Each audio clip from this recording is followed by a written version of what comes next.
الحمدلله والصلاة والسلام علی رسول الله. ډیر ځوانان وي چې هغوی په خپل ژوند کې پرمختګ غواړي، خپلو اهدافو ته رسیدل غواړي چې څنګه زه خپلو اهدافو ته ورسیږم. خپلو اهدافو ته رسیدل لپاره لازمه خبره دا ده چې یو انسان ټول نه مخکې خپل مقصد وټاکي، خپل هدف وټاکي چې زما په ژوند کې زه مبارزه کوم، زه کوشش کوم، زه محنت کوم، دا زما هدف ده. د دې داسې مثال لکه یو انسان چیرته په توره تیاره کې موټر کې ناست وي او برقونه نه وي لګولي او هغه سفر کوي، نو ډېر احتمال داسې دی چې هغه انسان خپل منزل ته په خیر او عافیت سره ونه رسیږي. وجه دا ده چې د هغه منزل په تورو تیارو کې وي. نو همدغه راز که چېرته زموږ او ستاسې په ژوند کې هم اهداف نه وي، مقاصد نه وي، انګلیش کې چې ورته ګولز ویلی شي، هغه زموږ او ستاسې په ژوند کې نه وي، موږ او تاسې خپل منزل ته یا خپل هدف ته نشو رسېدلی. که چېرته موږ او تاسې په خپل ژوند کې ګول سیټینګ وکړو یا یو هدف وټاکو چې دا زما هدف دی، یعنې 10 کاله بعد 20 کاله بعد زه یو داسې مقام ته یو داسې ځای ته ځان رسول غواړم، نو انسان ته به څنګه معلومات کېږي چې زه په دې لاره کې سم روان یم او که ناسم روان یم. یعنې مثال له خبرې یو شخص دی هغه وایي چې زه ښه عالم جوړېدل غواړم، یا یو شخص دی چې هغه وایي زه ښه طبیب جوړېدل غواړم. اوس هغه د خپل طبیب جوړېدل یو هدف ګرځولی دی، دی یو هدف جوړ کړی چې زه به دغه هدف ترلاسه کوم. په دې باب کې دی مناظره کوي، دا پکې چې دی مخکې ځي مزل پکې کوي. اوس به دته څنګه معلومات کېږي چې زه طبابت طرف ته روان یم یا زه خپل مقصد طرف ته روان یم او که نه زه په غلطه لاره باندې روان یم. د دې ټولو نه بهترینه طریقه دا ده چې هر کله تاسې د خپل هدف ترلاسه کولو دپاره وړې وړې کامیابیانې ترلاسه کوئ، نو تاسو پوه شئ چې تاسو خپل هدف ته روان وئ. مثال له خبرې که تاسو چیرته طب طرف ته ځئ، یا مثال له خبرې تاسو یو علمي یعنی دینی میدان کې تاسو پرمختګ کول غواړئ، یو دینی هدف تاسو ټاکلی وي، یا د یو حدیثو په میدان کې چې تاسو حدیث ټاکلی چې زه په دې کې دکتورا کوم یا په دې کې زه مهارت حاصلوم، نو که چیرته تاسو د ابتدا نه مسلسل په حدیثو کې وړې وړې کامیابیانې حاصلوئ، اصول حدیث کې کامیابیانې حاصلوئ، حدیثونه یادوئ، د احادیثو په مفهومونو باندې او په تشریحګانو باندې ځان پوه کوئ، نو تاسو پوه شئ چې تاسو خپل منزل ته یا خپل هدف ته روان یاست.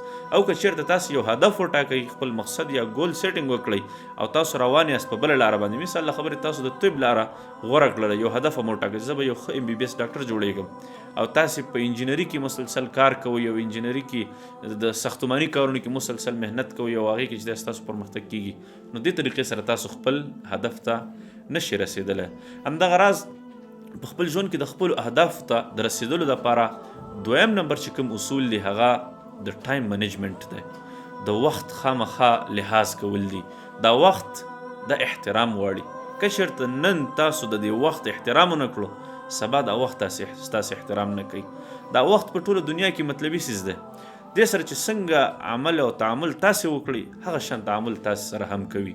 نو که چېرته تاسې په خپل ژوند کې پرمختګ غواړئ، نو ټایم منیجمنټ وکئ، وخت د خپل اهدافو دپاره مقاصدو دپاره وخت وټاکئ.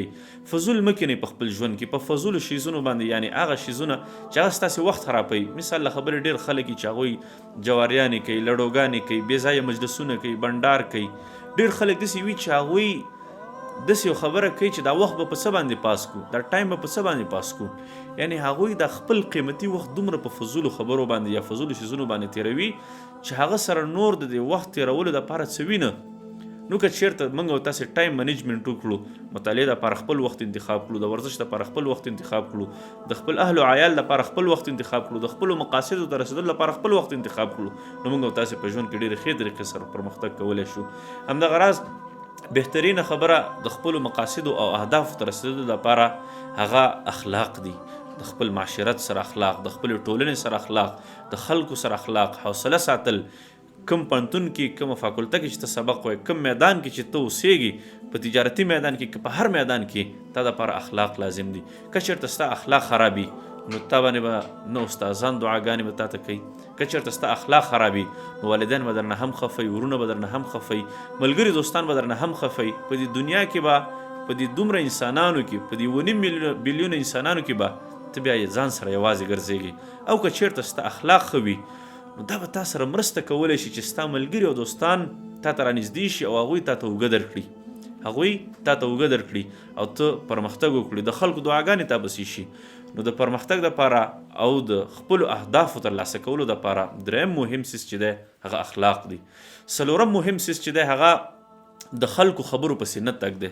قدرمند ورونو د خلکو خبرې دا تیږې دي. که چېرته د خلکو دا خبرې تاسو په خپلو غوږونو کې اچوئ دا به دا ستاسې سر دروند کړي او یو ورځ به شي چې دا ستاسې سر به بیا تاسو نشئ وړلی، تاسې به کېدئ، تاسو به پاتې راشئ. د خلکو خبرې همیشه دپاره د خپو لاندې کوئ، د خپو لاندې کوئ، تاسې به لوړ ځئ، ستاسو مقام به اوچتېږي. خو کمې خبرې د خلکو خبرې په دوه قسمه باندې، یو هغه خبرې چې هغوی تا ته د تعصب په بنیاد باندې کوي، د کینې په بنیاد باندې کوي، ستا د پرمختګ دپاره نه کوي، ستا د نقصان دپاره کوي. هغه خبرې د خلکو هېرې کوي، د خلکو طعنې هېرې کوي، د خلکو پیغورونه هېر کړئ، د خلکو کنځلې هېرې کړئ، چا در سره بد اخلاقي کوله معافې کړئ، د خلکو خبرو نه تېرېږئ. او چې چا درته ښې خبرې کولې، مشورې در کولې، په هغوی باندې سوچ وکړئ. تاسې چا چې درته یو ښه خبره کوله، یو صلاح یې در کوله، درته یو منظمه لاره درته ښودله، تاسو په هغې باندې عمل کوئ. نو څلورمه بهترینه خبره د خپلو اهدافو او مقاصدو ته د رسېدو دپاره د خلکو د خبرو هغه اندازه او معیار معلومول دي. همدغه راز د خپلو مقاصدو او اهدافو ته د رسېدلو دپاره چې دی هغه په خپل ژوند کې سیکریفایزینګ قرباني ده. کله هم یو سست انسان خپل اهدافو ته نشي رسېدلی چې هر کله تا په ځان باندې خوبونه نه حرام کړي، تا په ځان باندې ستړیاوې نه وي تېرې کړي، تا خواږه وختونه او چکرونه نه یې پرېښي، تا چې دی خپل راحت نه یې پرېښی، ته کله هم خپلو اهدافو ته نشي رسېدلی. که چېرته موږ او تاسې د نړۍ په تاریخ کې تر ټولو کامیابه انسانان وګورو، که هغه رسول الله صلی الله علیه وسلم دی، که هغه خلفای راشدین دي، او که هغه علما کرام دي، ابن تیمیه رحمه الله دی، امام ابو حنیفه رحمه الله دی، نور علما دي، د دې امت سلف صالحین دي، او که چېرته هغه په غیر مسلمینو کې تیر شوي خلک دي، د هغوی په ژوند کې موږ او تاسې یو اصول کتلی شو، او هغه سیکریفایزینګ دی، قرباني ده. هغوی محنتونه کړي دي. که چېرته موږ او تاسې محنتونه ونه کړو، که چېرته موږ او تاسې ووایو چې یاره ما ته به دا کامیابیانې کور ته راشي، دا کامیابیانې به ما ته په وراثت کې پاتې شي، نو دا زموږ او ستاسې غلط سوچ دی. که چېرته موږ او تاسې د ژوند نه دا شکایت کوو چې زما په ژوند کې ستړیا ده، زما په ژوند کې تکلیفونه دي، نو زموږ او ستاسې دا شکایت غلط شکایت دی. ژوند تړل شوی د تکلیفونو، د ستړیا او مشکلاتو سره دی. د دې نه بغیر ژوند کول ناممکن دي. نو خپلو اهدافو ته د رسېدلو دپاره، کامیاب ژوند دپاره، کامیابي ترلاسه کولو دپاره 5 نمبر مهم څیز هغه قرباني ورکول دي. واخر دعوانا ان الحمد لله رب العالمین.